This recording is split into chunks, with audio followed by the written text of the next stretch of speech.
Dumating na ang katapusan ng mundo at saan ka man tumingin, mga bangkay na kumakain ng tao. Mas marami pang zombie kaysa sa mga buhay, at sa gitna ng kaguluhan, may isang nagdadalang tao na si Maria, malapit na manganak. Hirap siyang makatakas, ngunit hindi niya kayang tapatan ang bilis ng mga zombie. Dagdag pa, hirap siyang kumilos dahil sa kanyang malaking tiyan. Sa huli, nakagat siya ng mga zombie.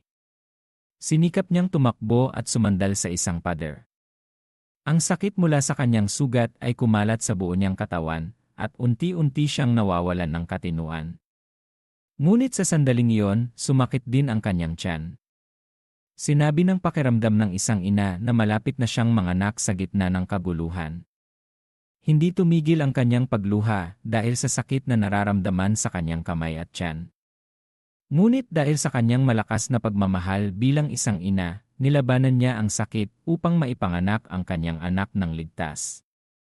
Kahit na nagbabago na ang kanyang katawan, sinubukan pa rin niyang takpan ang kanyang bibig gamit ang kanyang dilang zombie para hindi siya makasigaw dahil maraming halimaw sa labas.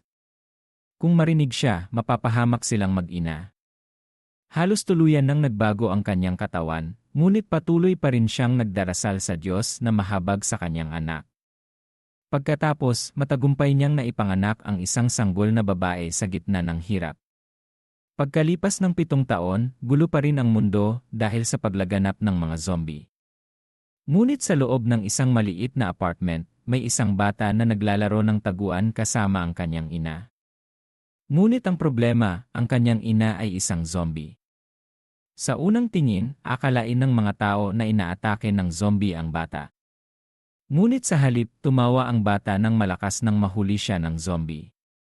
"Huli mo ako, inay," sabi niya. "Ako naman ang magtatago." Umalinggaw ang kanyang masayang tawa sa buong apartment. Siya ang babae na nagsakripisyo ng buhay niya para maipanganak ang bata sa gitna ng mga zombie. At ang batang hawak niya ay ang kanyang anak na pinahalagahan niya. Sa paanong paraan, napanatili ng ina ang kanyang katinuan at pagkatao. Sa loob ng 7 taon, pinalaki niya ang kanyang anak kahit na impyerno ang labas. Mula pagkabata, nakita na ni Anika ang nakakatakot na mukha ng kanyang ina. Kaya hindi niya ito tinuring na halimaw. Ngunit bihira siyang makalabas ng bahay. Kaya tuwing lalabas ang kanyang ina, umiiyak at nagmamakaawa siya. "Gusto kong sumama. Payagan mo akong sumama. Gusto kong sumama at salubungin si Papa Ricardo." Patuloy na umiyak si Anika na nagpapakita ng kanyang pagiging makulit.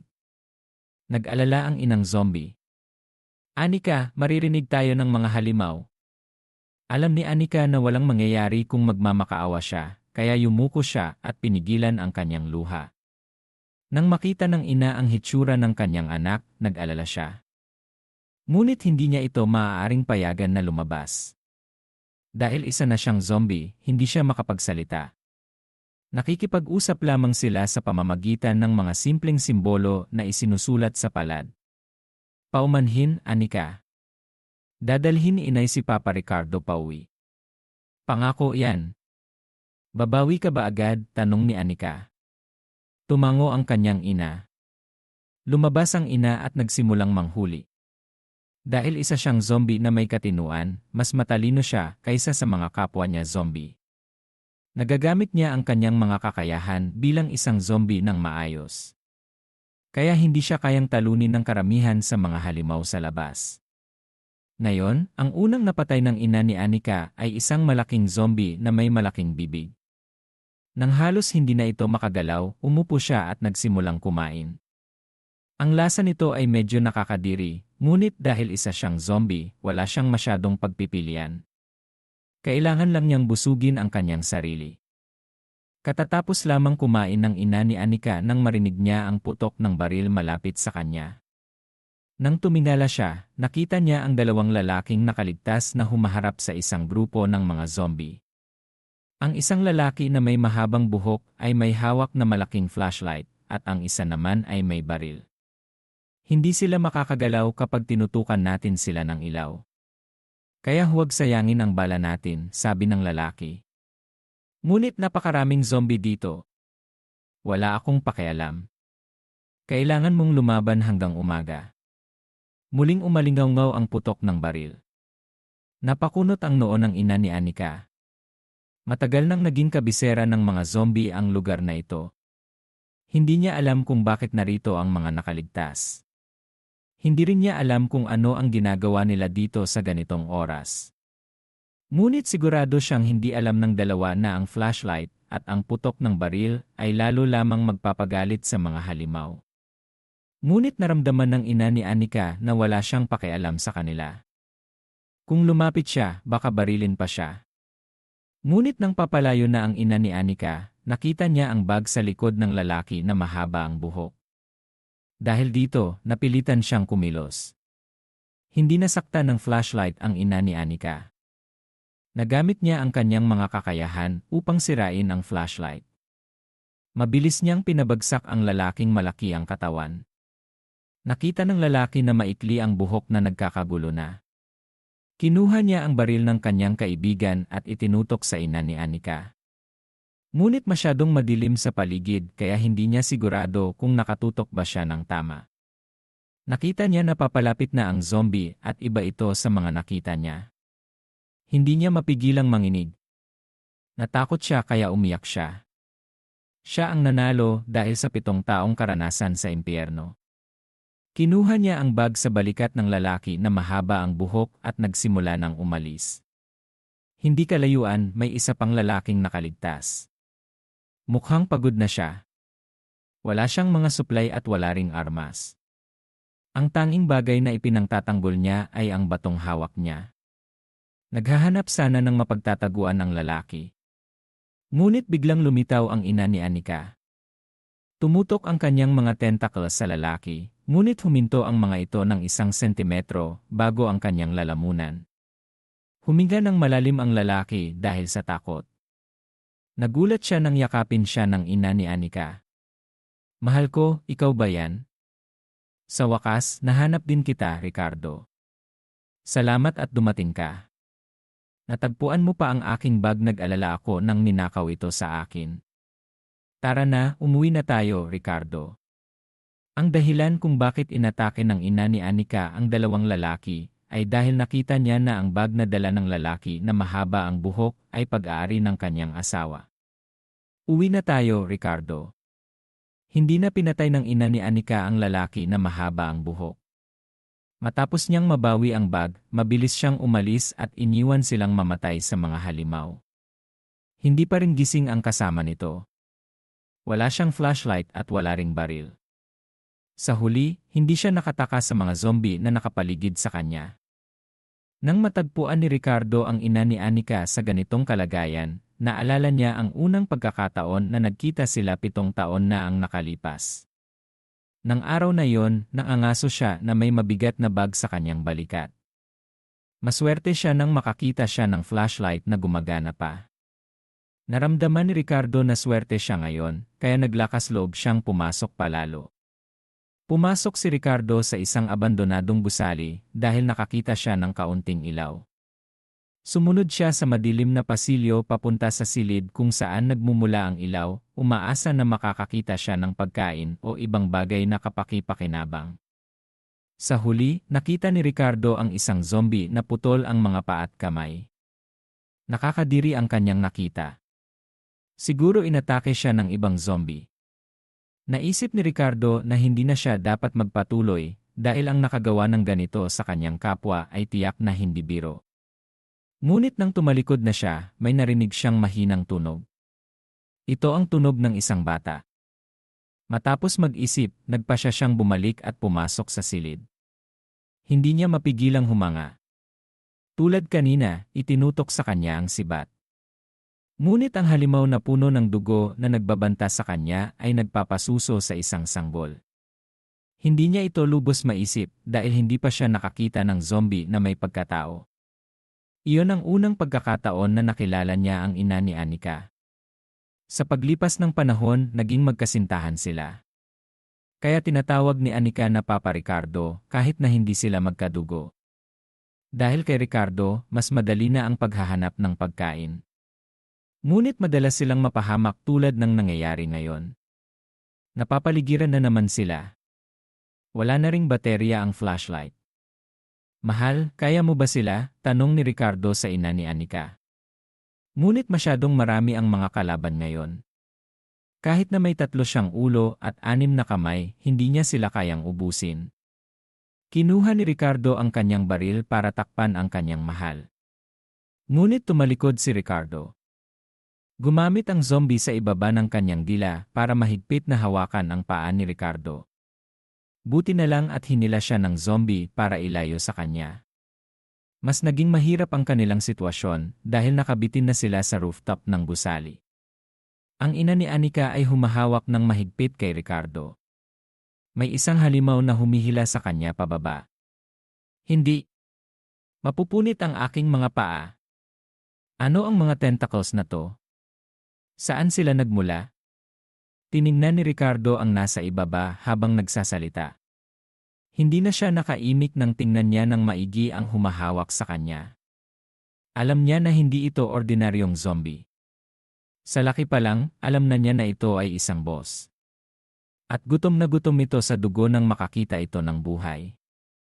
Habang nagkakagulo ang kanyang mga magulang sa labas, nagpipinta si Anika sa loob ng bahay. Nabalisa na siya dahil matagal nang wala ang kanyang mga magulang. Sa katunayan, ang kanyang mga magulang ay nahaharap ngayon sa isang mapanganib na sitwasyon. Kahit na naging zombie na ang ina ni Anika, mayroon pa ring limitasyon sa kanyang lakas.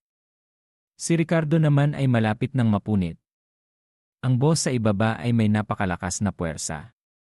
Habang dumarami ang mga zombie sa rooftop, hindi na kayang pigilan ng ina ni Anika. Ngunit kung wala siyang gagawin, mamamatay silang dalawa dito. Naghihintay si Anika sa bahay. Nang maalala ito, huminga ng malalim ang ina ni Anika at naghanda para sa pinakamahirap na pagtaya ng kanyang buhay. Pagkatapos, binitawan niya ang kanyang kamay na nakahawak sa rooftop. Inabot ng 1 segundo bago na-realize ni Ricardo kung ano ang ginagawa niya. Sumigaw siya. Ang zombie sa ibaba ay naghihintay na mahulog sila. Habang nahuhulog sila, ginamit ng ina ni Anika ang isa sa kanyang tentacles na nakakapit sa rooftop para hulihin ang zombie. Pagkatapos, hinagis niya ito sa bibig ng zombie. Tumama ang kanyang plano. Dahil sa nakain, napilitan itong isara ang kanyang bibig.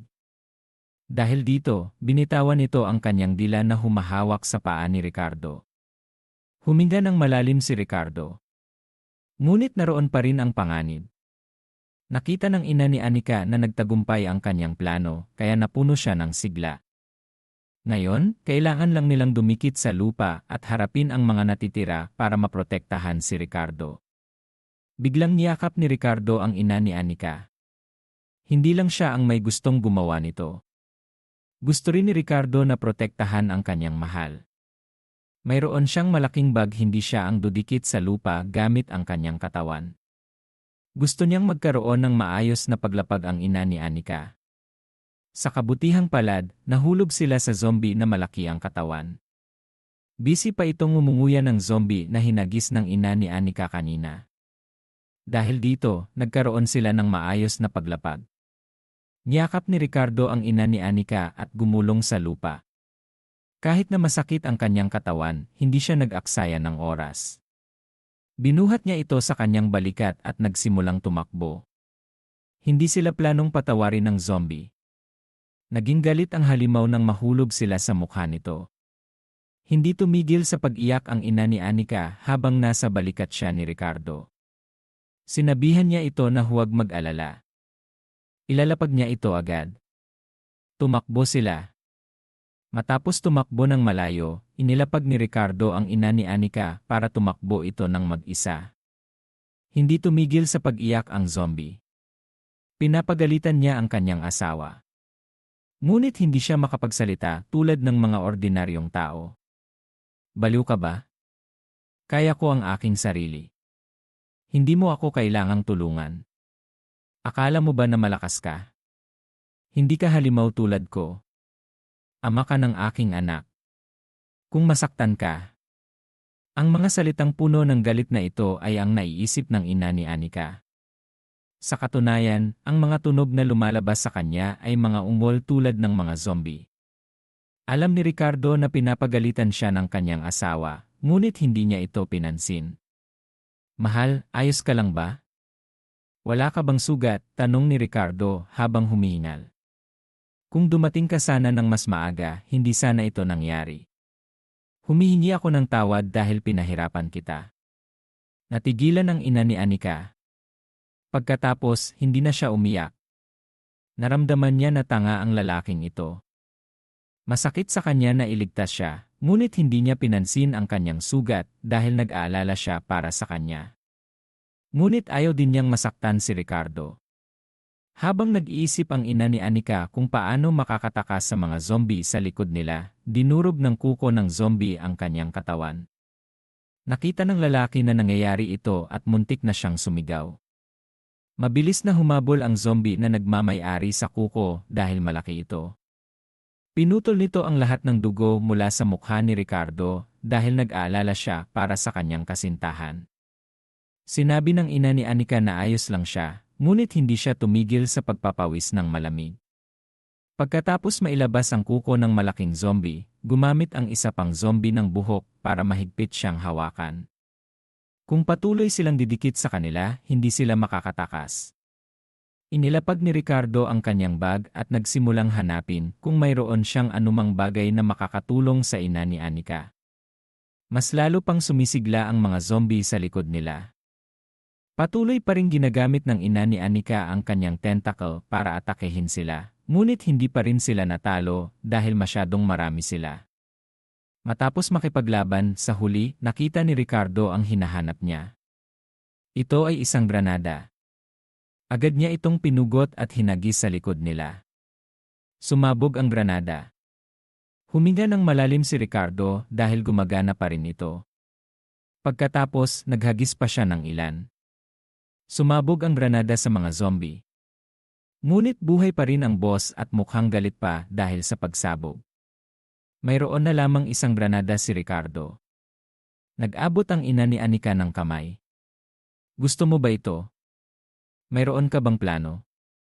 Tanong ni Ricardo sa kanyang asawa. Ibinigay niya ang huling granada sa kanya. Dahil hawak niya na ang granada, mas bumilis pa ang takbo ng ina ni Anika at nilagpasan pa ang posisyon ni Ricardo. Dahil sa pagkawala ng pasensya, naglunsad ang halimaw ng bagong atake. Kailangan pang dumapa ni Ricardo para iwasan ang mga tentacle. Sa sandaling iyon, huminto ang ina ni Anika at tumalikod.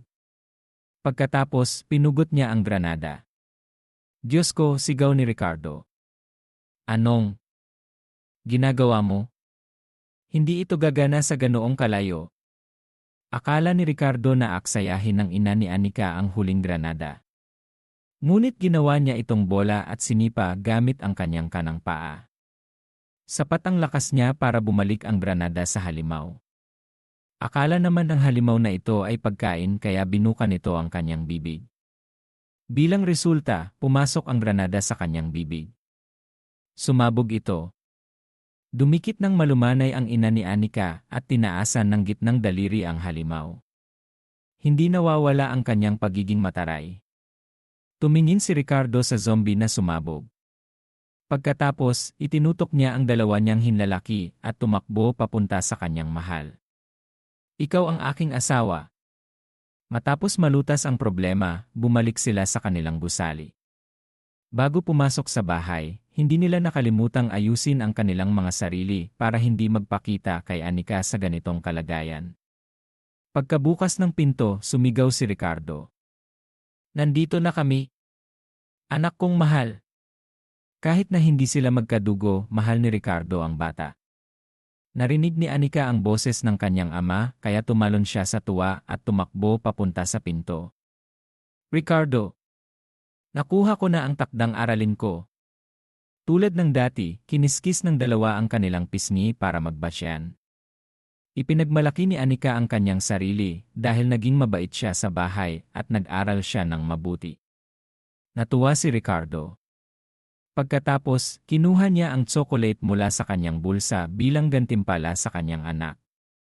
Pagkalapag ni Anika sa lupa, tiningnan niya sa pagkikita kay Sonia, naging masaya siyang gusto na niyang lumipad.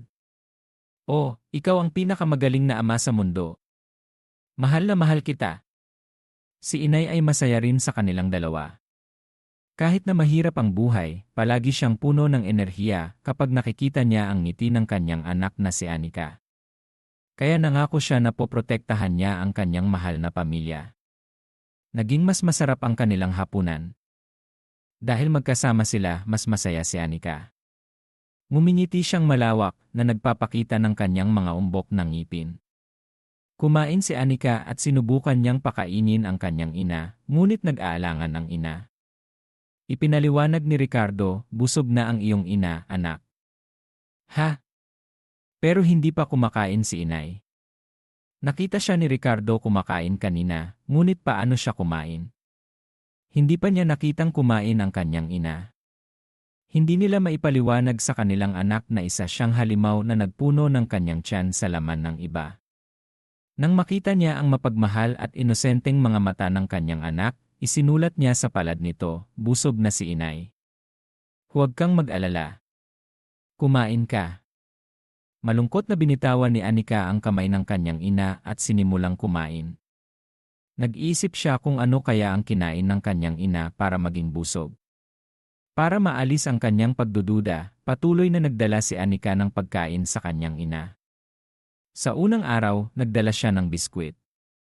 Sa panahong ito, pambihira ang mga biskwit. Gusto niyang painumin ang kanyang ina, ngunit hindi niya mapigilan ang kanyang sarili na kainin ito. Hinati niya ito sa dalawa at ibinigay sa ina ang maliit na bahagi. Kahit na gutom pa rin siya.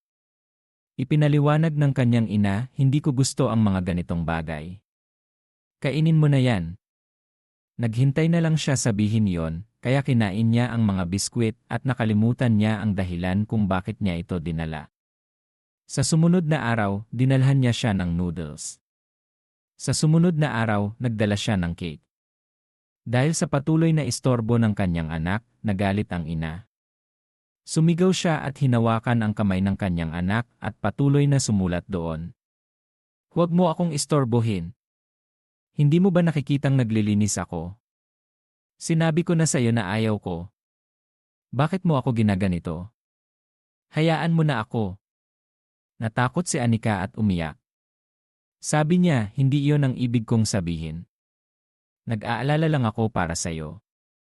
Hindi pa kita nakikitang kumain. Akala ko nagugutom ka. Kaya sinubukan kong ibahagi ang aking pagkain sa iyo. Humihingi ako ng tawad, inay. Nang makita ng ina ni Anika ang nagliliyab na mga luha ng kanyang anak, sinisi niya ang kanyang sarili sa pagiging galit sa kanya. Nanginig ang kanyang kamay at susulat na sana siya sa palad ni Anika, ngunit dumugo ang ilong ni Anika. Pagkababa ng dugo, umigting ang kanyang pagkauhaw sa dugo. Nang makita ni Ricardo ang kanyang anak na nag-iisa, dumudugo, nagtanong siya, Anika, umalis na ba si inay? Nagmamadali siya. Teka lang, dumudugo ang iyong ilong. Habang ginagamot ni Ricardo ang kanyang anak, pumunta ang ina ni Anika sa madugong mundo at pinatay ang kanyang mga kauri. Mas marahas siya kaysa sa normal. Gusto niyang mapunit ang katawan ng kanyang mga kauri para mapawi ang kanyang pagkauhaw sa dugo. Labis siyang nagpupumilit sa pagitan ng kanyang dalawang pag-isip. Siya ang ina ng bata at ang nakakatakot na lasa nito. Malaki ang pagmamahal niya sa kanyang anak, ngunit isa siyang halimaw sa loob ng 7 taon. Nagising ang kanyang pagkauhaw sa dugo nang amuyin niya ang dugo ng kanyang anak. Sinubukan niyang maging kalmado at ipaalala sa kanyang sarili, kailangan kong protektahan ang aking anak. Hindi ko siya pwedeng kainin. Ngunit hindi niya mapigilan ang tamis ng dugo at ang lambot ng laman ng kanyang anak. Gusto niyang kainin ang kanyang anak. Hirap na hirap si inay.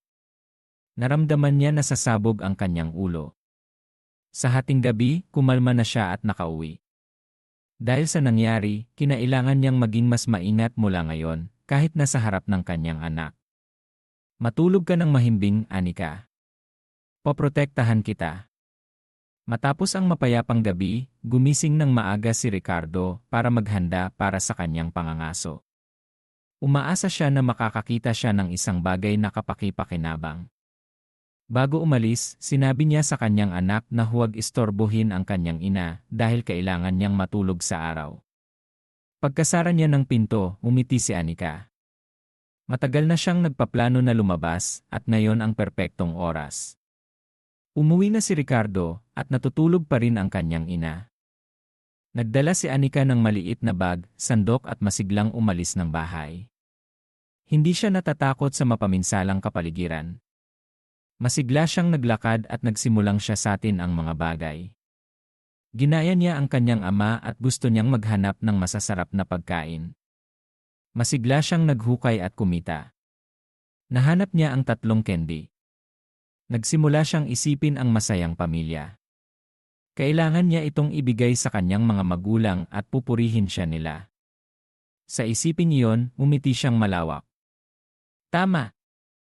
Kailangan kong ibigay ang isa kay Sonia. Sana magustuhan niya. Masayang tumakbo si Anika, umaasa na magkaroon ng maraming tagumpay. Hindi niya alam na sinusundan siya ng 2 estranghero. Mayroon silang mga armas at hindi sila mukhang mabait. Malamang mayroon silang masamang motibo sa bata. Ito ay isang maswerteng araw. Hindi ko akalain na makakakita ako ng bata dito. Siguro mayroon siyang mga magulang. Kung gayon, maaari tayong humingi ng malaking halaga ng pera para sa kanyang pagpapalaya. Kailangan nating hulihin ang maliit na bata sa lahat ng paraan. Paano kung iniwan siya ng kanyang mga magulang o ulila na siya? Kung ganon, kukunin natin ang lahat mula sa kanya. Tumawa ang natitirang babae. Ang kanyang ngiti ay unti-unting nawala ng pagkatao. Ang mga bata tulad ni Anika ay bihira sa impyernong mundong ito. Balak niyang ibenta ang bata sa isang tribu na kumakain ng mga tao sa mataas na presyo. Ang laman ng bata ay isang bagay na hindi nila kayang tanggihan. Inisip nila yon kaya sinundan nila si Anika. Hindi nila gustong gumawa ng ingay dahil alam nila na walang kalaban-laban ang bata. Nakahanda silang atakehin si Anika. Ngunit mayroong nangyaring hindi inaasahan ng 2 naghahanap ng bata, lumitaw ang 3 tao. Kung bibilangin si Anika, mayroong 4 na tao. Nagpakita ang misteryosong tao nang walang ingay. Mayroon siyang hawak na maliit na palakol. Habang nakatingin sila kay Anika, biglang sumugod ang misteryosong tao mula sa likod nila at pinabagsak ang nakamaskarang lalaki. Nagulat ang babae at nakita niya ang kanyang nahulog na kasama. Pagkatapos, nakita niya ang taong gumawa nito. Sino ka? Hindi pa kita nakita. Kilala mo ba kami? Tanong niya, ngunit hindi siya nakatanggap ng sagot. Lumalapit sa kanya ang taong iyon. Naramdaman niya ang matinding enerhiya. Alam niya na balak siyang patayin ng kanyang kalaban. Sige, ikaw ba ang tagapag-alaga ng batang iyon? Pero hindi pa namin siya sinasaktan. Aalis na kami. Mayroon na rin akong sapat na oras. Biglang tumaas ang boses niya. Naisip ng misteryosong tao na may ambush pa at tumalikod siya. Nakuha ng babae ang pagkakataon para sumugod. Akala niya na mapapabagsak niya ang taong iyon. Ngunit bago pa man niya maibaba ang kanyang espada, naputol na ang kanyang lalamunan at nakasama na niya ang kanyang kasama sa impyerno. Ang pag-aaway ay naging maingay. Ang mga nabubuhay lamang ang hindi nakakarinig nito, ngunit normal ang pandinig ni Anika. Kaya nalaman niya na may nangyayari. Nagtago siya. Sa kasamaang palad, lalong lumalakas ang mga yabag ng paa ng isang tao. Sa huli, nakita siya ng misteryosong tao. Nakita na kita. Bago pa man siya kinakabahan, narinig niya ang boses. Agad siyang nakarelax. Sonia. Hindi pa nakakasagot si Sonia, lumitaw ang pangit na zombie. Kinailangan niyang harapin ang panganib bago pag-usapan ang kanyang kapatid. Nang matapos na siya, tumingin siyang masama kay Anika. Sinabi ko na sa iyo, kapag pumupunta sa madilim na lugar, suriin mo muna ito. Bakit ka nandito? Umiyak si Anika, ngunit tiningnan lang siya ni Sonia. Alam niya na lumabas siya nang walang paalam. Nagalit si Sonia at pinalo siya. Dinala niya si Anika at pinabalik. Habang naglalakad sila, pinagbasa niya si Anika ng librong isinulat niya. Hinawakan ni Anika ang kanyang ulo. Hindi siya makapaniwala. Inulit niya ang mga batas ni Sonia. Una, bago pumasok sa madilim na lugar, suriin kung may halimaw o kalaban. Ikalawa, magdala ng flashlight o armas. Ikatlo, huwag pumunta sa mga lugar na may ingay. Ikaapat, huwag sumunod sa mga estranghero maliban sa aking mga magulang at kay Sonia. Panghuli, huwag lalabas ng mag-isa. Alam niya ang mga ito, ngunit sinira niya ang mga patakaran. Galit na galit si Sonia. Wala siyang nagawa. Sumimangot lang siya. Alam niyang ginagawa ito ni Sonia para sa kanyang ikabubuti. Sinabi ko na sa iyo sa loob ng 1 taon.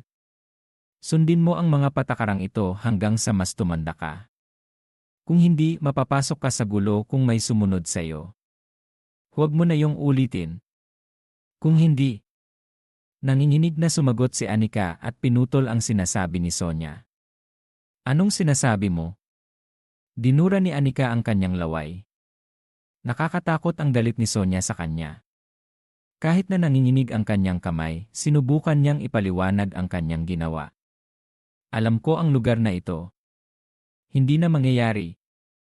Malaki na rin ako. Okay lang na lumabas ako. Malaki na ako para makalabas, kaya hindi mo na ako mapipigilan, Sonia. Tiningnan ni Sonia ang bata. Hindi siya makapaniwala sa kanyang sinabi. Lalo siyang nagalit. Nagpanggap siyang babatuhin siya, ngunit biglang sinabi ni Sonia, okay lang. Dahil malaki ka na, gawin mo ang gusto mo. Hindi ito inaasahan ni Anika. Hindi siya makapaniwala sa kanyang narinig. Sinabi ni Sonia na dadalhin niya siya sa lugar na pinupuntahan ng mga nakatatanda. Pagkarinig ni Anika sa salitang nakatatanda, nagniningning ang kanyang mga mata. Akala niya pupunta siya sa isang malaking lugar. Ngunit hinagis siya ni Sonia sa isang madilim na lugar. Masyadong madilim para makita ni Anika ang kanyang mga kamay. Hindi lamang madilim, ngunit mabaho rin dito. Nagbago ang isip ni Anika. Gusto na niyang umuwi. Masyadong nakakatakot dito. Paglingon ni Anika, wala na si Sonia. Kahit na naririnig niya ang kanyang boses, hindi niya naramdaman na nasa tabi niya siya. Nagsimula nang matakot si Anika. Sonia, huwag mo akong biruin. Natatakot ako. Sinabi ko na gusto kong pumunta dito. Malaki na ako, kaya hindi na ako dapat matakot. Nalimutan kong sabihin sa iyo, gusto ng mga halimaw ang mga madilim na lugar at pumupunta ang mga nakatatanda dito dahil mayroon silang nakukuhang mahahalagang bagay. Iyon ang dahilan kung bakit puno ng madugong digmaan dito. Habang nagsasalita si Sonia, lalong tumataas ang balahibo ni Anika. Dahil sa kadiliman, naging mas matalas ang kanyang pandinig. Hindi niya maintindihan. Narinig niya ang isang tunog sa harapan niya. Nakatungo siya. Sa kasamaang palad, nadulas siya. Hinawakan niya ang malagkit at madugong likido. Hinawakan niya ito at natuklasan na dugo ito. Hindi pa ako nakakita ng sinuman na nakaligtas dito, dagdag ni Sonia. Sa sandaling iyon, nawala ang pananalig ni Anika. Agad siyang umiyak, naghihingi ng tawad kay Sonia at nagmamakaawa na palabasin siya. Sinabi niya na hindi na niya gustong maging nakatatanda. Gusto na niyang umuwi. Sa kadiliman, nakarinig siya ng tunog. Natakot si Anika at nanigas. Ang tanging gumagalaw ay ang kanyang mga luha. Labis na marahas ang paraan ng pagtuturo ni Sonia, ngunit tinulungan siya nito na isipin ang impyerno na pinupuntahan ng kanyang mga magulang para maghanap ng pagkain araw-araw. Nalaman din niya kung gaano mapanganib na lumabas ng walang paalam. Walang nagawa si Anika kundi yakapin ang kanyang tainga para pigilan ang tunog. Umiyak siya. Sa sandaling akala ni Anika na iniwan na siya, narinig niya ang boses ni Sonia. Nakakatakot, hindi ba? Madilim at mabaho. Gusto mo nang umuwi. Tandaan, ito ang lugar na pinupuntahan ng mga nakatatanda. Sa totoo lang, natatakot din silang pumunta dito, ngunit wala silang ibang pagpipilian para mabuhay. Tandaan mo ang nakita mo ngayon at huwag mo nang ulitin pa ito. Lumitaw si Sonia sa harap niya tulad ng isang Diyos at inabot ang kanyang kamay. Hindi na nag-isip si Anika at humawak sa kanya. Natakot siyang maiwan. Magkahawak kamay silang umalis at iniwan ang nakakatakot na tunog ng mga zombie sa likod. Sinamahan ni Sonia si Anika hanggang sa harap ng kanilang gusali, ngunit hindi niya ito sinamahan sa silid. Sa totoo lang, hindi pa alam ng mga magulang ni Anika ang tungkol kay Sonia. Gusto ni Anika na sabihin sa kanila, ngunit tumanggi si Sonia. Ito ay isang sikreto sa pagitan nilang dalawa. Pinunasan ni Anika ang kanyang ilong at umiyak. Nakita niya na alis na si Sonia, kaya naalala niya ang isang bagay. Sonia, bumalik ka dito at umupo ka sandali. Akala ni Sonia na may ibibigay si Anika sa kanya, kaya umupo siya. Ngunit biglang sinuntok siya ni Anika. Hindi tumigil ang kanyang bibig sa pagsigaw. Sinabi niya na ito ang karma sa pagpaiyak sa kanya. Nagulat si Sonia ng ilang segundo sa biglaang atake. Wala itong nasaktan sa kanya. Pagkatapos, binuksan ni Anika ang kanyang kamay. May candy siya. Nakita ko ito. Dito na ako uwi. Paalam, Sonia. Tiningnan ni Sonia ang maliit na katawan ni Anika na unti-unting nawawala. Tiningnan niya ang candy. Pagkatapos, tumawa siya.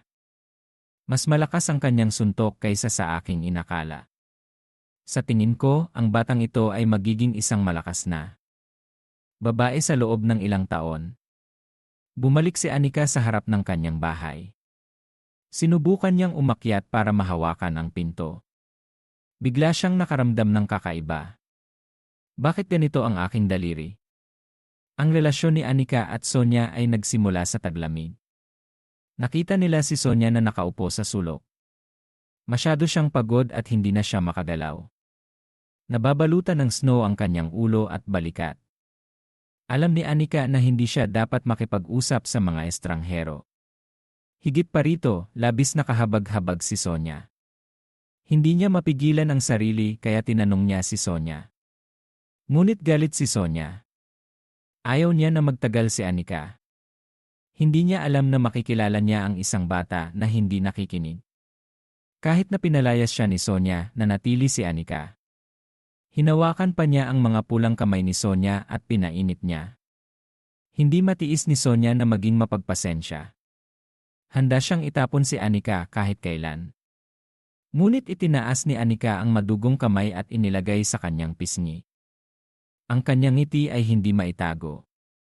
Mas mainit ang iyong kamay. Painitin ko ang iyong kamay. Sa huli, huminto si Sonia. Hindi niya alam kung bakit huminto siya at tumulo ang kanyang luha. Natapos ang mga alaala ni Sonia doon. Hindi niya alam na ang mga daliri ni Anika ay naging itim. Hindi mapakali ang mga magulang ni Anika. Sa araw na yon, lumabas sila at halos siraan nila ang mga botika. Gusto nilang makahanap ng isang bagay na magagamit ng kanilang anak. Madilim ang kalangitan ngayon, hindi nakikita ang sikat ng araw. Sa makatuwid, nakakalabas na rin ang mga halimaw sa araw. Naikulong si Ricardo at ang ina ni Anika sa isang abandonadong botika, ngunit hindi iyon inaalala ng ina. Gusto niyang mahawakan ang kamay ng kanyang anak.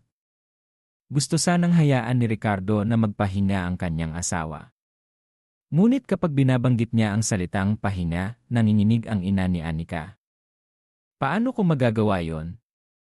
Paano ako makakapagpahinga kapag may nangyari sa daliri ni Anika? Paano kung may mangyaring masama sa kanya? Ano ang dapat kong gawin? Nagtanong ang ina ni Anika. Hindi niya alam kung paano niya magagamot ang kanyang anak at sinisisi niya ang kanyang sarili. Inay, huwag mo sisihin ang iyong sarili, ganoon ba? Sigurado ka bang may solusyon pa tayo? Magpahinga ka muna, pagtatakang pag-aalo ni Ricardo sa kanya, ngunit walang epekto. Patuloy na umiling si Maria dahil nararamdaman niya na kung magpapahinga siya ng 1 minuto lang, mas lalo pang mahihirapan si Anika. Labis na nasaktan si Ricardo, ngunit alam niya na kailangan nilang ihinto ito. Hindi na maganda ang paghahanap sa lugar na ito dahil walang gamot o kagamitang medikal. Kahit na sinira nila ang lahat ng ospital at botika, walang natagpuan. Dahil dito, nag-aksaya lamang sila ng oras. Sa halip, gusto ni Ricardo na pumunta sa nayon, umaasa siya na mayroon doong isang doktor na napakagaling. Sa sitwasyon nila ngayon, iyon na ang huling pag-asa nila. Kung gusto nilang makapasok doon, kinakailangan nilang magbayad ng mataas na halaga. Tinatanggap lamang nila ang kapaki-pakinabang at may mataas na halaga. Ngunit sa ngayon, wala silang kahit na isa. Habang nag-iisip si Ricardo kung paano malulutas ang problema, isinulat ni Maria sa kamay niya. Sinabi niya na pupunta siya sa kulungan. Nang marinig niya ang ideyang ito ng kanyang asawa, sumigaw si Ricardo, "Nasiraan ka na ba ng ulo? Ang lugar na iyon ay isang pugad ng halimaw. Kahit na ikaw, delikado pa rin doon. Okay lang ako. Hindi mahalaga ang mga halimaw na iyon sa akin," patuloy na sumulat si Maria sa palad niya. Kung gaano man kadelilado ang kulungan, para sa kanya, sulit pa rin doon.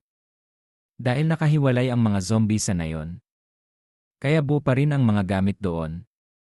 Sa pagkakataong ito, gusto ni Maria na pumunta ng mag-isa dahil napuntahan na niya ito kaya pamilyar na siya sa mga daan doon. Sa kabilang banda, si Ricardo, na hindi pa nakakapunta sa kulungan, ay isang tao na hindi kasing lakas ng kanyang asawa. Kahit na pumunta siya, magiging pabigat lamang siya. Alam ito ni Ricardo. Ngunit hindi niya talaga gustong pumunta si Maria sa kulungan dahil kapag nakapasok siya doon, malaki ang posibilidad na makakaharap niya ang may-ari ng kulungan. Isa siyang nakakatakot na halimaw na may 3 mata na nagdulot ng takot. Matapos hikayatin si Maria, sa huli, nagtagumpay siya na kumbinsihin si Ricardo na manatili sa bahay at alagaan si Anika. Ngunit kailangan mong mangako na babalik ka ng ligtas, sabi ni Ricardo, habang hinahatak ang bag. Gusto niyang bigyan si Maria ng flashlight at iba pang bagay para madagdagan ang kanyang pagkakataon na makaligtas. Ngunit pagkabukas niya ng bag, nagulat sila dahil natutulog sa loob nito ang kanilang anak na si Anika. Pagkamulat ni Anika, tumama agad sa kanyang mga mata ang nakakatakot na tingin ng kanyang ina. Bago pa man siya makapagsalita, binatukan na siya. Sa ngayon, nagagalit na si Ricardo dahil sigurado siya na ipinaalala niya sa kanya na dapat siyang manatili sa bahay ngayon. Kung lumitaw ang madilim na ulap, kahit na araw, makakalabas pa rin ang mga halimaw. Kung may mangyari sa'yo, hindi mo ba pinagkakatiwalaan ang iyong mga magulang? Kung gayon, bakit hindi ka nalang lumabas at mabuhay ng mag-isa? Hindi pa natatapos ang pagkagalit ni Sonia. Ngayon, magagalit naman ang kanyang mga magulang. Walang nagawa si Anika kundi lumuhod at yumuko para magbigay galang. Gumanap si Ricardo bilang tagapagsalin at patuloy na nagpadala ng magandang salita ng ina ni Anika sa kanya. Galit din siya ngunit hindi magandang ideya na turuan ang bata sa isang lugar na hindi ligtas. Dahil dito, pagkatapos ng isang panayam, hinimok ng ina ni Anika si Ricardo na ihatid ang kanyang anak sa bahay. Aalis na siya para pumunta sa kulungan. Nang makita ni Anika ang kanyang pamilya na naghihiwalay sa 2 direksyon, nagsimula siyang magpanik. Natakot siya na galit pa rin ang kanyang ina sa kanya. Kaya desperado siyang kumapit sa damit nito. "Inay, saan ka pupunta? Gusto kong sumama sa'yo." Umiling at umumbol si Maria.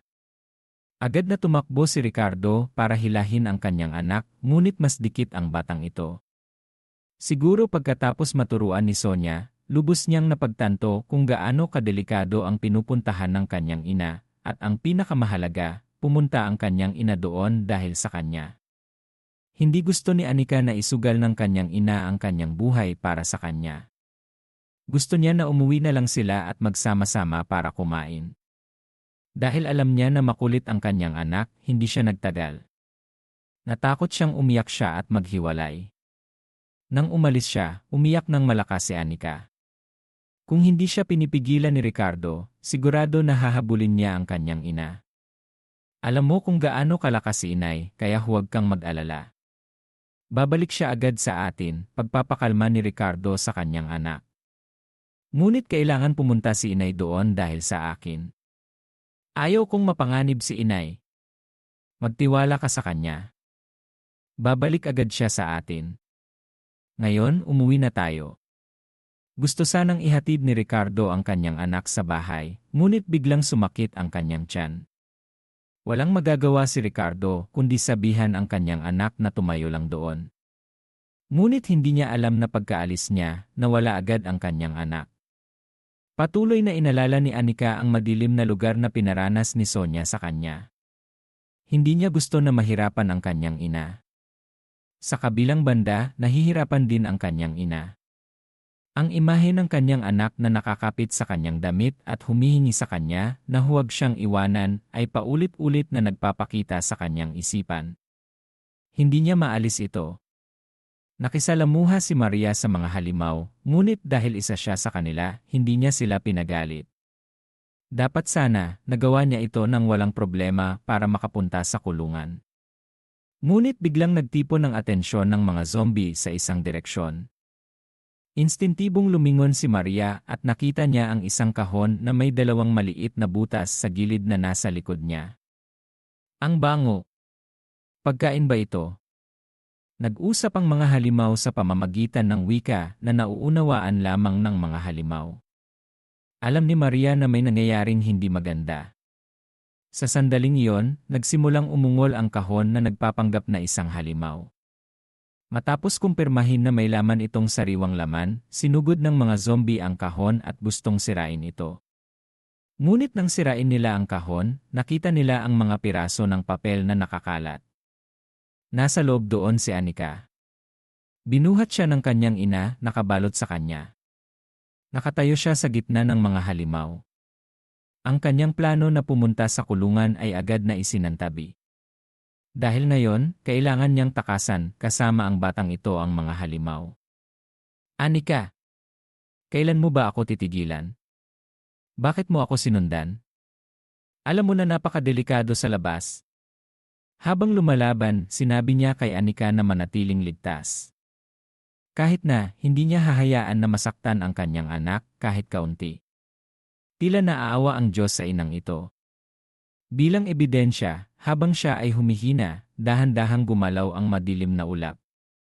Ang mahinang sikat ng araw ay bumaba at pinabagal ang pagkilos ng mga zombie. Hindi makalaban ng iba. Ngunit puno ng halimaw ang gusali sa harap, hindi ligtas na ibalik si Anika doon. Kaya nagdesisyon si Maria na tumakbo papunta sa kulungan sa gitna ng kulungan. Sinamantala niya ang pagkakataon na tumakbo kasama ang kanyang anak. Ngunit habang tumatakbo siya, nakalmot siya ng kuko ng isa pang zombie. Sumabog ang dugo. Agad na nagbago ang ekspresyon ni Anika at sumigaw siya, "Inay!" Pinigilan ni Maria ang sakit. Sa katunayan, dahil isa na siyang halimaw, hindi na ganun kasakit ang sakit. Ngunit nakuha ng zombie ang kanyang kahinaan dahil yakap niya ang kanyang anak kaya hindi siya makaganti. Patuloy siyang sinundan nito at inaatake ang kanyang likod. Puno na ng sugat ang kanyang likod. Huminto ang kanyang pag-atake nang matamaan ng isang palakol ang ulo ng zombie at bumagsak ito. Sandaling lumingon si Maria at hindi niya maitago ang kanyang gulat, ngunit wala siyang panahon para mag-isip kung saan. Galing ang palakol dahil ito ay isang magandang pagkakataon para sa kanilang dalawa na tumakbo papunta sa ilalim ng lupa para sa pansamantalang kaligtasan. Hinihingal si Ricardo habang tinitingnan ang dalawa na pumapasok sa ilalim ng lupa. Paulit-ulit na umalingaw ang tunog ng zombie mula sa loob. Niyaya siya ng iba na pumasok at niyaya siya ng iba na uminom kasama nila. Samantala, nagtataka ang iba kung ano ang trabaho ng ina. Ngumisi si Ricardo at sinisi ang kanyang sarili sa pagiging tanga. Tunay na napakatanga ko. Hindi ko dapat iniwan mag-isa ang bata. Paano ko siya maiwawala dahil sa pagpunta sa banyo? Habang nagsisisi si Ricardo, pinulot ni Sonia ang palakol mula sa ulo ng zombie at dahan-dahang lumapit. Habang nagsisisi si Ricardo, bigla niyang nakita ang anino sa likod niya. Mabilis siyang lumingon. Nagulat siya nang makita si Sonia na nakatayo sa likod niya. Sa gulat, sumigaw si Ricardo at tinanong kung sino siya. Ngunit ang isinagot niya ay ang paghataw ni Sonia ng kanyang palakol sa mukha niya. Hindi niya pinansin ang mga tanong niya. Lumipat ang eksena sa dalawa. Sinabi ni Maria sa kanyang sarili na isa siyang ina. Nagmadali siyang tinanong si Anika, paano ka nakasunod sa akin? Kailan ka natuto?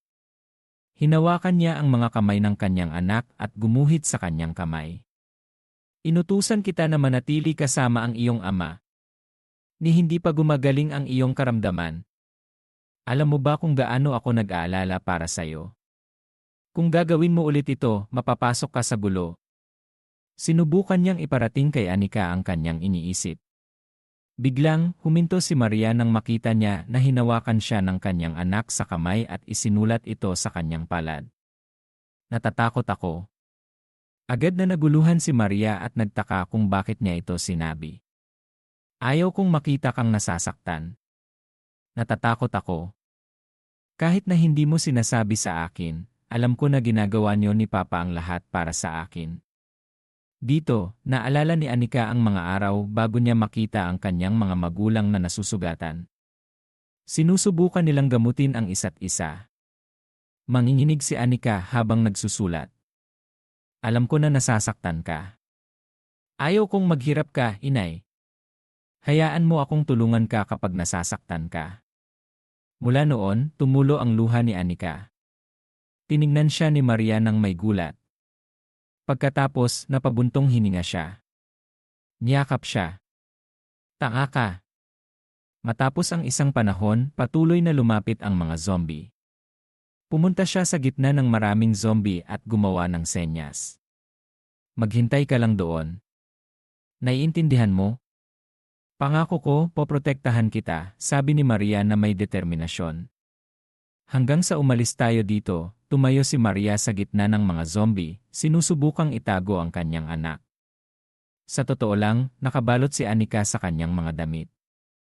Dumaan si Maria sa bawat zombie. Swerte naman, mas madali ang lahat kaysa sa kanyang iniisip. Makakarating tayo sa labasan ng ganito. Galingan mo, Anika. Mahinang sumagot si Anika dahil natatakot siya. Kaya dahan-dahan siyang pinakalma. Mag-ingat tayo. Ayaw kong mabangga sa kanino man sa atin, kaya kailangan nating maging lubos na maingat. Biglang may lumitaw na halimaw sa likod ni Maria. Agad na nanginig si Maria at pinagpawisan. Sinubukan ni Maria na pakalmahin ang kanyang sarili. Huwag kang matakot. Kailangan ko lang tumahimik. Hindi ko dapat itong galitin. Kung gagalaw ako, mapapasok sa panganib si Anika.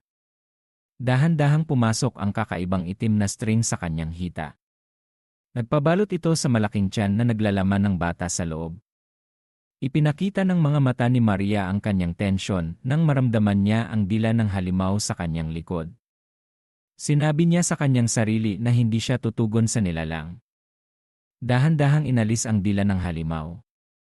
Naisip niya, ayos. Dahan-dahan na itong lumalayo. Kailangan kong umalis dito sa lalong madaling panahon. Biglang nagkaroon ng isip ang nilalang na tumawa.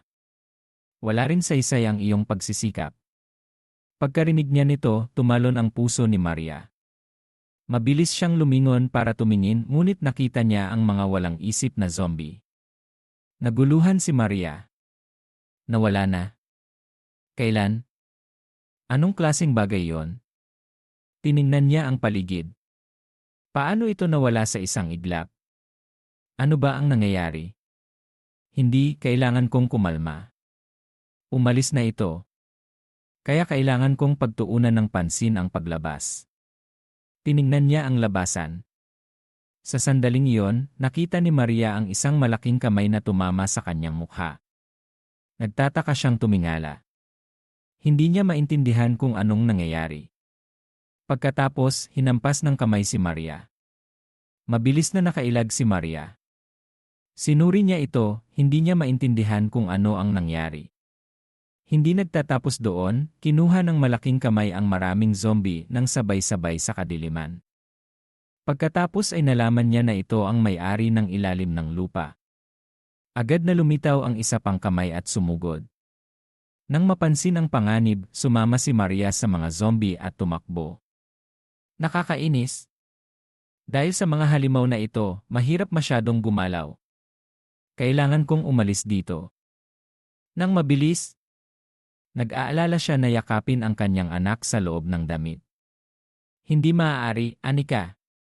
Walang pag-aalinlangan na inaabot ang malaking kamay ng may-ari ng kulungan. Hindi tulad ng dati, sa pagkakataong ito, nahuli na siya.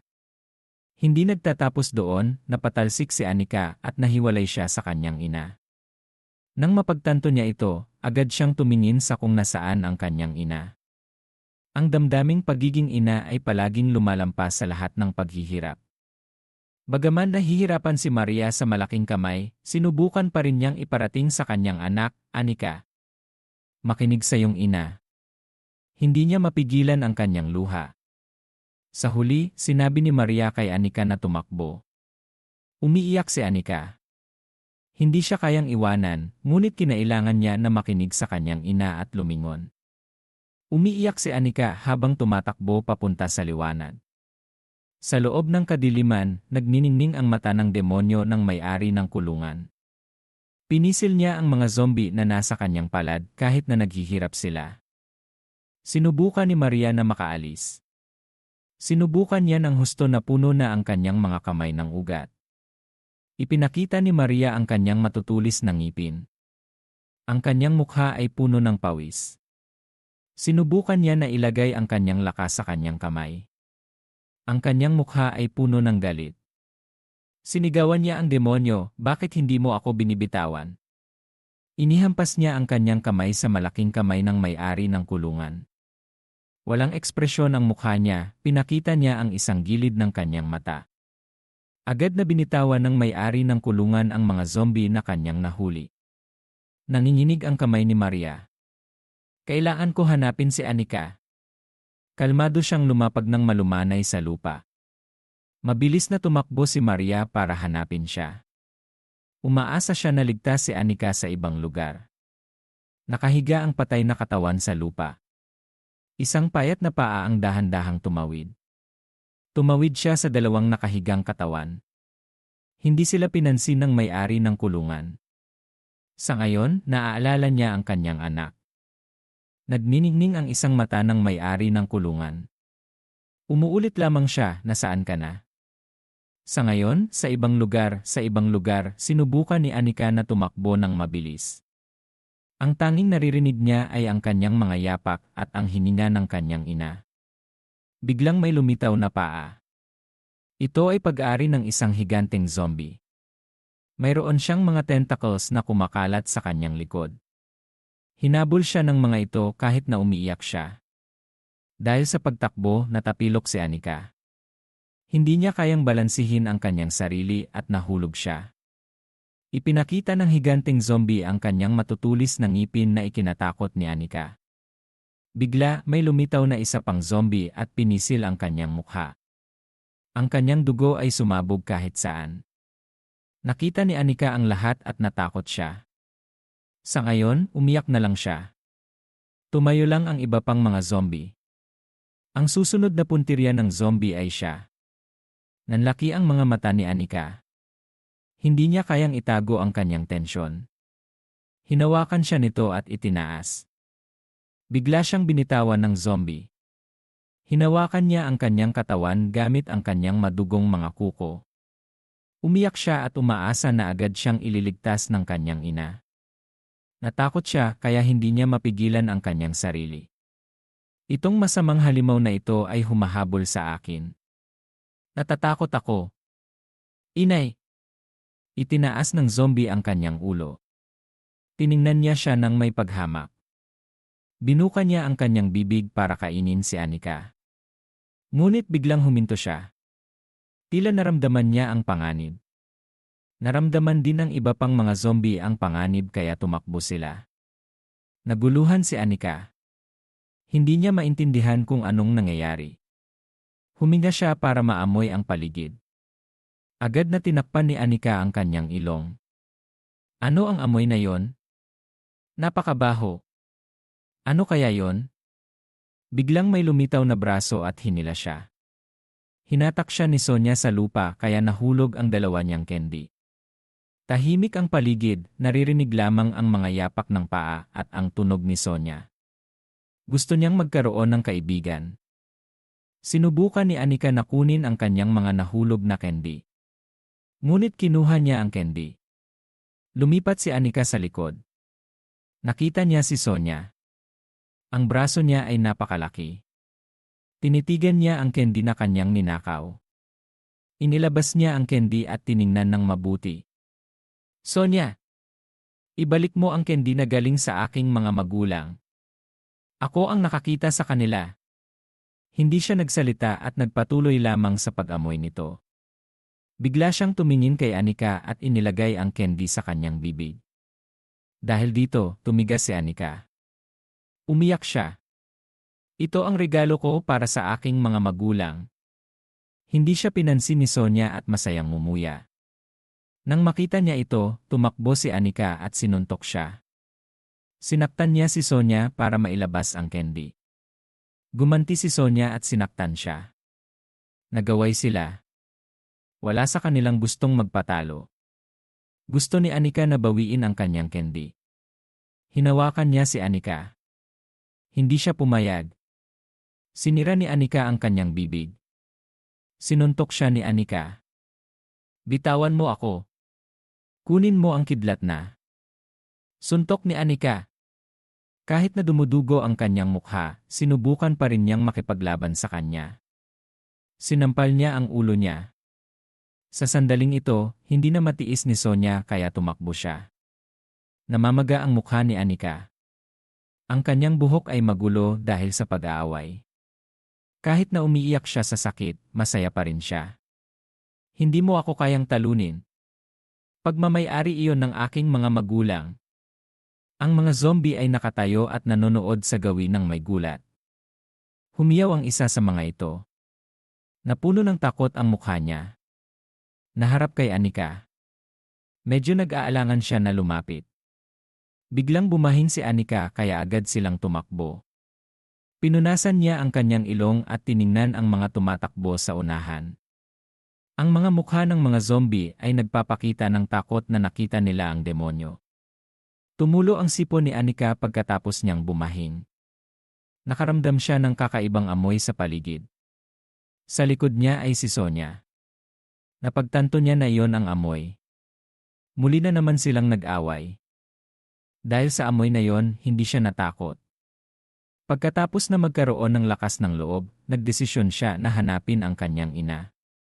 Maghintay ka sa akin, inay. Papunta na ako. Pagkatapos, may nakakatakot na tunog mula sa likod niya. Natakot siya. Naiintindihan ko na. Iyong amoy, ikaw ang may-ari ng kulungan. Nagdulot ng takot ang mga tunog na hindi siya makagalaw. Nang lumingon siya, nakita niya si John at si Chon na nakatingin sa kanya. Pinagkakaguluhan nila siya. Ang paglitaw na ito ay nagdulot ng labis na takot na hindi siya makasigaw. Sinabi ni Chon na tao siya. Natuwa si Ricardo dahil mukha siyang masarap. Hindi alam ni Anika kung anong gagawin. Hinayaan niya silang libangin siya. Ang batang ito ay nakipag-ugnayan na sa mga bata. Napakalambot ng kanyang pisngi. Ngunit paano siya nakarating dito? Inirekomenda ni Chon na hulihin nila siya. Natuwa si Ricardo dahil mayroon silang merienda. Habang nanginginig, nakiusap siya. Kailangan ko hanapin ang aking ina. Hayaan niyo ako na hanapin ang aking ina, po. Dahil sa tila may awa kay Anika, nagulat si Ricardo, ngunit sinabi niya na wala silang ibang pagpipilian. Okay lang. Hayaan kitang maging iyong ina, sambit ni Ricardo. Hindi siya nagpasalamat at agad na tumanggi. Dahil dito, pinagtawanan siya ng husto ni Sonia. Okay, Anika. Paano mo nasasagot ang iyong ina? Dahil sa kanilang ginawa, hindi na siya nakapagsalita. Sumigla si Chon at sinabing dapat nilang ibalik si Anika sa kanilang ama. Gusto lamang ni Ricardo na itago siya para sa kanyang sarili. Ipinaalala ni Chon kung bakit sila naroroon para tulungan ang kanilang ama na makain ang may-ari ng kulungan. Hindi pa rin binibitawan ni Ricardo ang kanyang intensyon. Gawin mo ang gusto mo. Kahit man lang hayaan mo akong kainin ang kanyang braso. Tumanggi si Chon. Nang tumulo ang kanyang laway sa lupa, tiningnan niya si Anika. Nagbago ang kanyang isip. Gayunpaman, dapat silang kumain muna bago tanungin ang kanyang ama. Paano kaya? Nang itutok niya ang gutom niyang mga mata sa kanyang anak, nanginginig siya nang hindi mapigil. Ngayon, umiyak na lamang si Anika. Natatakot siya na kakainin na siya. Sa kanyang puso, gusto niyang makita ang kanyang ina. Sa mga sandaling iyon, naghihintay na lamang siyang kainin na parang isang sariwang laman. Sinabi ni Anika sa lalong madaling panahon. Pagkatapos, nakakita ng lakas ng loob si Anika para makipaglaban sa kanila. Dahan-dahan niyang binuksan ang kanyang bibig para magsabi. Pagkaplano, bigla siyang lumingon sa isang gilid at sumigaw, "Inay." Ginabayan din siya ng dalawa at tumingin kung ano ang naroroon. Pagkatapos lamang nito nakatakbo si Anika. Nakatingin siya sa isang masarap na kainan. Hindi nakatakatakang wala siyang silbi, ngunit mas maganda siya. Pagkatapos, umalis rin sila at hindi siya sinukuan. Ang dalawang uhaw sa dugo na halimaw ay nadagdagan ng lakas para habulin si Anika. Sa panig na ito, patuloy pa rin niyang sinusubukang iligtas ang kanyang sarili. Masyado nang pagod ang kanyang katawan, ngunit pinilit pa rin niya na takasan ang dalawa. Habang siya ay tumatakbo, nakita ni Chon ang isang bagay. Huminto siya nang makita niya ang nasa harap niya. Biglang hinarang ang dalawa ang walang pagtatangkang. Sa panig na ito, masyadong natakot si Anika at tumakbo sa pagitan ng mga zombie. Lumingon siya para tingnan ang kanyang mga kaaway na may nagniningning na mga mata. Nakita niya ang braso ni Chon na nakataas kasama ang claw ni Sonya. Baliw siyang pinatay ang mga zombie. Pumunta rin si Sonya doon at pinugutan sila ng ulo isa-isa. Walang panahon para maghanap kay inay. Kailangan niyang magmadali. Napakabilis ng pagpatay ng mga baliw, ito ay tulad ng isang laro at ang gantimpala ay upang kumain ng ilang laman. Patuloy na tumakbo si Anika, nag-iisip na dapat siyang umalis doon ng mabilis. Tinutukan niya si Anika at ikinampay ang buntot sa kanya. Ang karumal-dumal na bagay ay lumipad at naramdaman niya ang matinding takot. Pagkatapos, nahulog siya. Nailigtas siya ng magandang pagkahulog.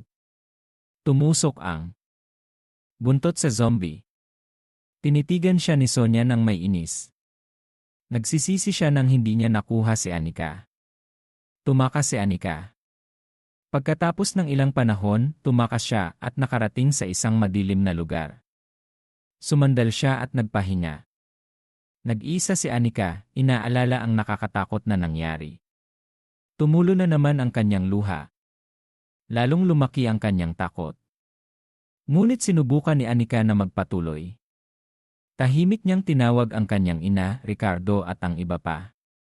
Pagkatapos may tumunog na boses. "Huwag kang mag-alala." Nagulat si Anika sa biglaang boses. Hinahabol siya ni Chon. Inilabas niya ang kanyang ulo kasama ang brutal na boses. "Magiging pamilya na tayo. Tapos na ang taguan. Halika na dito." Inabot niya ang kanyang kamay kay Anika. Nanginginig na umiyak si Anika. "Huwag. Gusto ko na lang umuwi." Ginawa niyang lakas ang kanyang sakit. Sumulpot ang kanyang pulang mga ugat. Kahit na walang silbi, sinubukan niya na makipaglaban. Pagkatapos, mukhang naapektuhan na niya si Chon. Nasaktan ang braso niya. May lumabas na dugo mula sa kontak. Hindi niya maintindihan kung ano ang nangyayari. Nakita niya ang kanyang mata na tumitig sa hindi kilalang paghiwa sa kanyang kamay. Hindi siya nakatiis nang sumigaw siya. Mula sa braso niya, nagkakaroon ng sakit. "Ano ang ginawa mo sa akin?" Napuno ng pawis at takot ang kanyang mga mata. Napagtanto ni Anika na ang kanyang hinlalaki ay mayroon ng matulis na itim na kuko. Ang kapangyarihang iyon ang nagligtas sa kanya. Punong-puno ng dugo si Ricardo habang ninunguya ang kanyang kinakain. Nagtataka siya, ano kaya ang lugar na ito? Nasaan kaya si Chon? Gumalaw si Ricardo. Sa sandaling ito, ano ang dapat niyang gawin? Naglakad siya na may lakas ng loob. Ang isipan niya ay naalala lamang ang kanyan anak. Sa isang mata ng may-ari ng kulungan,